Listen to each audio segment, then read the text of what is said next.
sorry we're a bit delayed today. It's my fault. No, it's no one's fault. It couldn't be helped. I just wanted to talk today a bit about this age certification coming into it. It's already been introduced and passed in the UK and some other countries, but I think Australia and America has this law because they've slightly different names on them, but they're pretty much the same.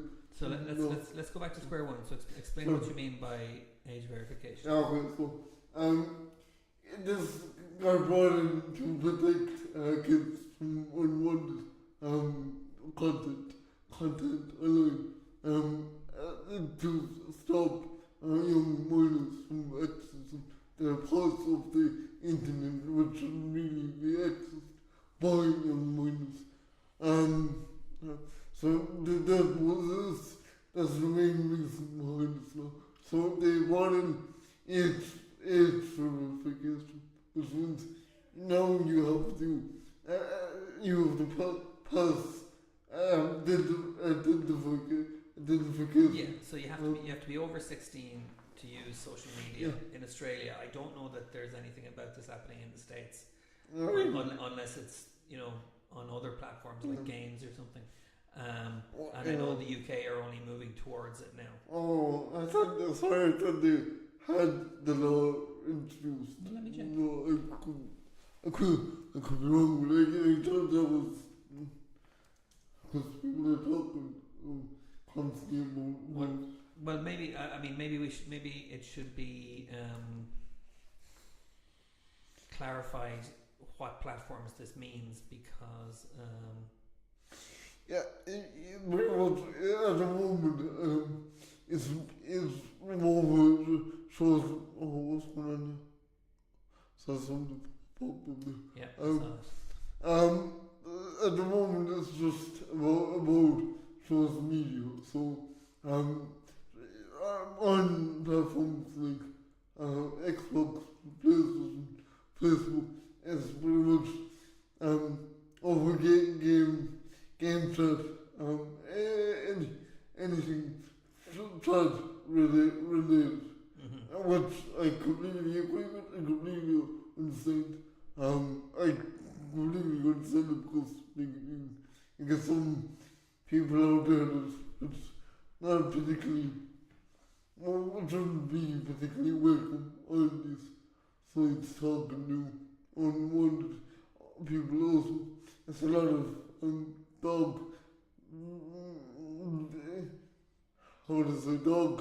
disgusting people out there. But that side of it I 100% agree with and understand. The side I don't want this to affect is things like buying games and music. They were talking about putting an age verification on Spotify and things like this. Stop young minors actually listen to like rap music and with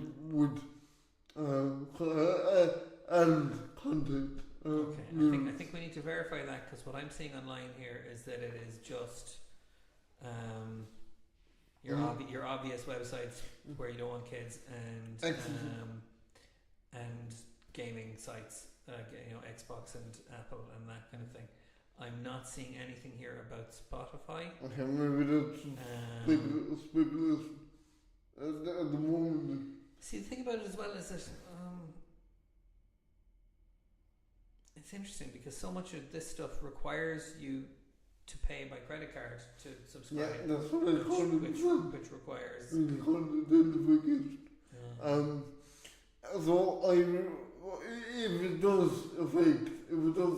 down the road affect platforms like Microsoft, Microsoft Xbox in regard to buying video games And that's going to be a big issue because not only is we as players going to be suffering, the game companies, the game organizations companies are going to actually suffer with not only this, but at the moment there is a third party app out there called Yoti. Yoti. I don't know how to spell that, I don't know. Yoti. What it is the age verification app. So basically what it is, you set up a free account. You have to scan your face into, and this will give you, this app will generalize your age, so it will make a rough estimate on how old you are. So then when you're actually in the app, and I don't agree with this also, you have to upload a passport onto for more authentication. Now I wouldn't really mind the face scan that much, but uploading your passport onto a third party website where you don't know where that information is going and how it's going to be used is really, really big risk. But that's already the case, like to use the likes of Revolut, and there's lots of online services where you have to. But they're big brand. Like, you know Revolut. Everyone knows Revolut. They're big brand. Yoti. I never even heard of Yoti. So they just got brought up when they say it's verification. I mean, your passport is a public document that you use and display and share in lots of different ways. You know, it's not a private document. You know.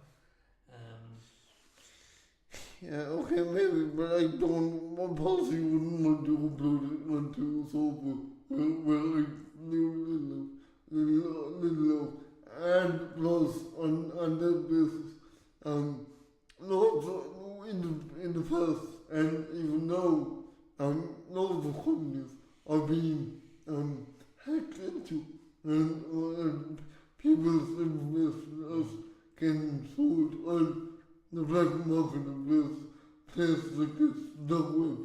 So I think you're pretty much putting out more information than people are putting out information every day, but now they're putting out more information. So it's a bit of a data protection risk, I would say. But like all our information is digitized, so all our information is somewhere. You know, I'm not arguing the point too much, but I'm saying like this isn't the first example of people's digital identities being used for verification purposes. You know. But yeah, and then if this is being done as part of a government initiative, I suppose I shouldn't presume that it's being done robustly, but you know, it's the government asking for information that you've already given them. Do you know what I mean? The government already has your passport details. That's how they. Yeah, they're the ones who gave you the passport. You know. So it's weird. And to be another problem point is accessibility. The accessibility also. What if on Yoti it says you can upload a passport or a driver's license. Now, if someone like me who doesn't have a clue about passports, how they work, what they do, like I understand roughly what passports are, but I don't know the ins and outs. I don't even know all the information.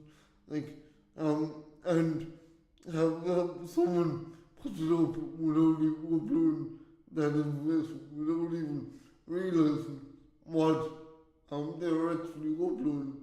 I mean, like, that's just, sorry, I'm gonna accessibility. So, and people won't even have access to things like this. So, but again, I find it hard to believe that this would be their first time ever doing anything like this on the internet. You know, like we're constantly, you know, giving our email addresses to activate subscriptions and things like that, and sometimes we run that through our own email services so that these services like have our you know access to our passwords, and we trust them. We trust that there are systems in place that there'll be no way for them to misuse that. You know, that's why we try to have different passwords for everything. And that but we're doing a version of that all the time. You know what I mean? And but what if someone doesn't have any online Literacy. yeah, thank you. What you know, that's another issue that I think the governments need to consider. Like, again, accessibility is down to making it accessible for all people to use. That's worth verifying, but I think you're assuming, like, again, you're describing a scenario where like someone has had no contact with the internet before, and all of a sudden is having to come to this completely fresh. And I would find that even, you know, for people of other generations and things like that, I find that extremely unlikely. You know, I think people engage with the internet at their own comfort level, so you're not going to have, you know, people in their, again, 60s, 70s or 80s, like trying to get on Xbox Live so they can, you know, do some online gaming, that kind of thing. Do you know what I mean? So I think anyone who's coming in contact with this age verification stuff is likely to have some kind of digital literacy already, because only a certain amount of digital literacy gets you there. Does that make sense? You're not going to encounter these kind of checkpoints without having known how to get there in the first place, you know. Yeah. I don't feel comfortable uploading my own password onto a third party site where I know little of, and I just don't That's have reasonable, a clue why that is. When they do say, oh, we will, I think we'll swap your information at a certain point. Yeah, we will get rid of your information at a certain point. But what's the point in uploading that thing if you're going to get rid of it? And will they actually do that? When we know in the past, like Facebook has leaked people's information online, and they've got into a whole lot of trouble because of that. So I think stuff like this does happen, and now people are having to be forced to upload more information about themselves. So I don't mind the age verification. I can understand that. And I have my own views on the whole talk about that at the moment. But look, I don't mind it, but it needs to be more translucent instead of what I'm looking for. Transparent? Yeah. Okay, well, I've got an article from the Guardian newspaper from, you know, when's it from? This time last year, about the new rules, and it's got a guide. So there's an online guide. Yeah, I'm trying to see who, like, it's Ofcom and who are a branch of the UK government who cover media and online stuff. So it's a government kind of agency that's doing this. So again, they already have your details. You know, it's just you're just using you're just confirming your identity. But I'm just trying to, okay, how accurate is it? What other methods are there? Okay, this isn't terribly useful to me for scanning. So yeah, so it seems to be, here we go. So it's Ofcom that does it in the UK. So again, that's a government.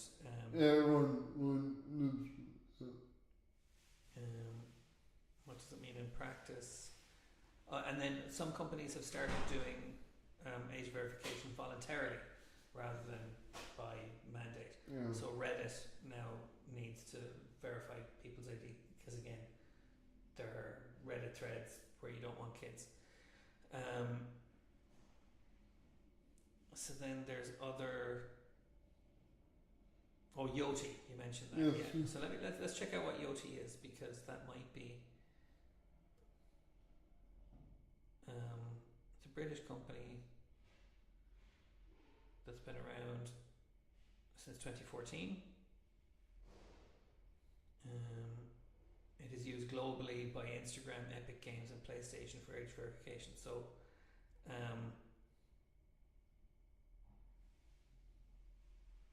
you can find mixed. Okay, but there's been mixed feedback from people about it. Not that it's not safe, but just because people find the app difficult to use.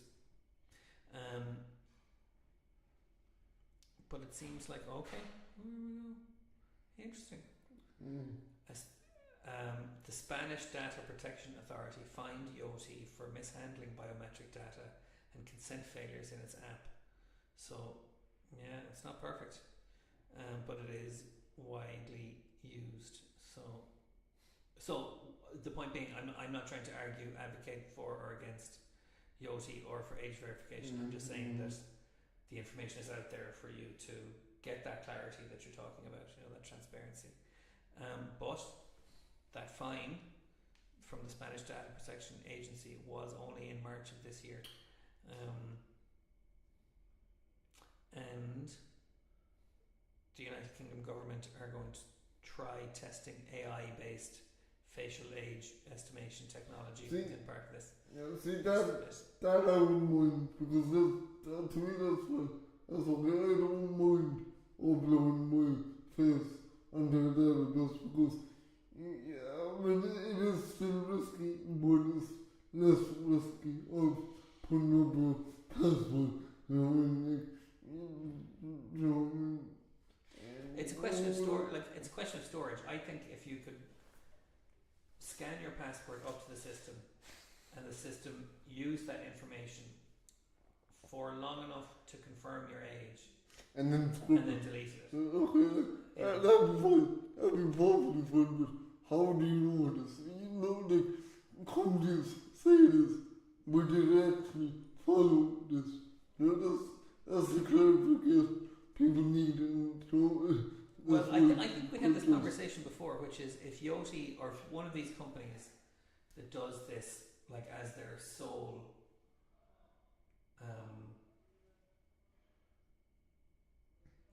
purpose, their sole kind of brand. Yeah.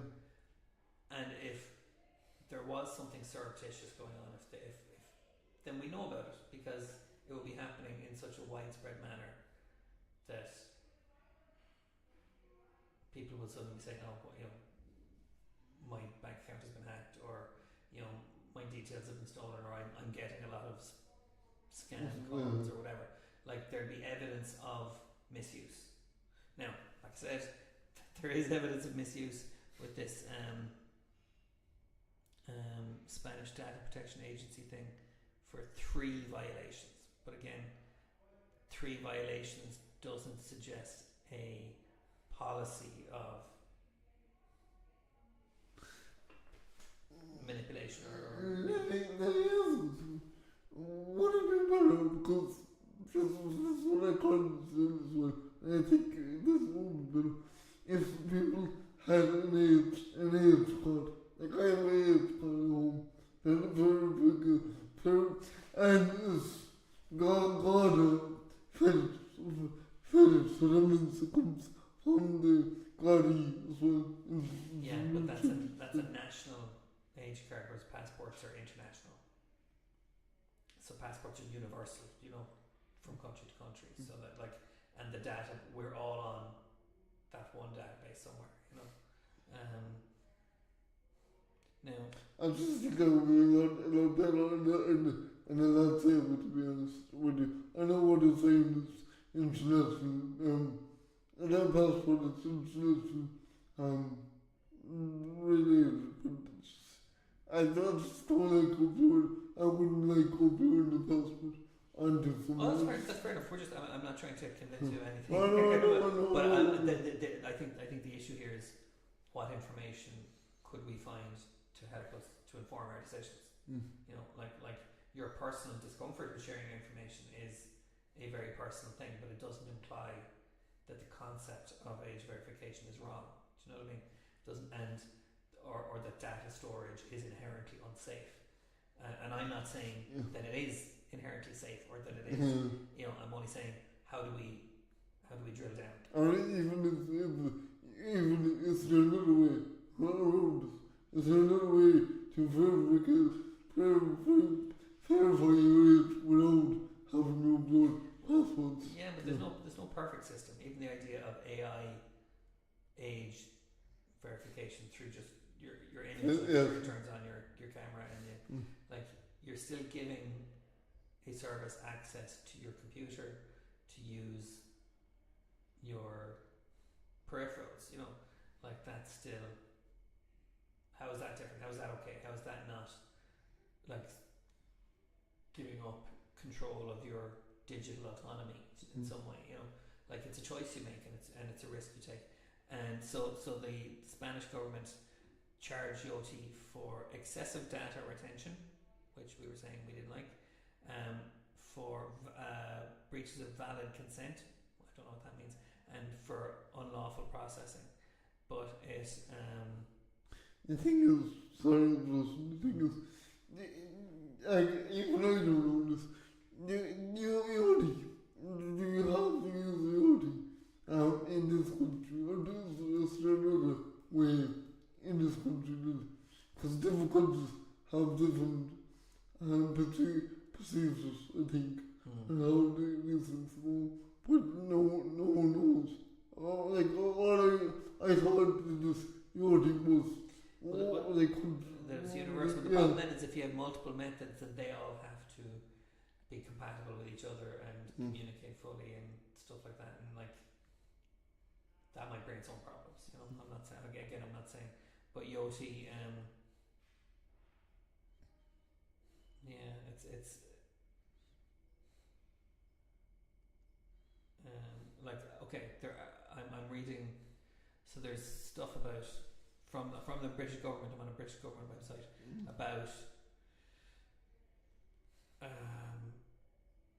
what certification they have been given by the government to do what they do. So that assumes, you know, they're vetted and tested in some ways as to how well they manage information. Do you know what I mean? Again, this is all very surface level. Yeah, of course. But the point is that it's out there. You know, the stuff is out there. Okay. Given the time that's in it, we should probably wrap up there. But it's an interesting. It's an interesting idea. We'll have to get into it more. But the internet is a wild west, and I would rather it be less wild. But I don't necessarily want it to be controlled. It's a tool. That's what the internet is. It's a tool. You can be used for good or bad. Yeah, but you wouldn't give a hammer to a toddler. You know? You wouldn't. I totally agree with you. Yeah. So that's a Simpsons joke there, just in case anyone missed it. Anyway, look, thanks for tuning in and thank you for let me just check our comments because sometimes I forget about that. Okay, and Glenn is online asking about 80s TV shows. Hold that thought, Glenn. That's a great topic for next week.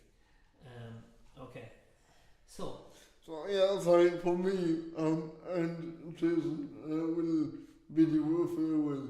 We're going to have to get two matching webcams. I don't like that we have different grain there. That's a conversation for our next pre-production meeting. Bye, everybody.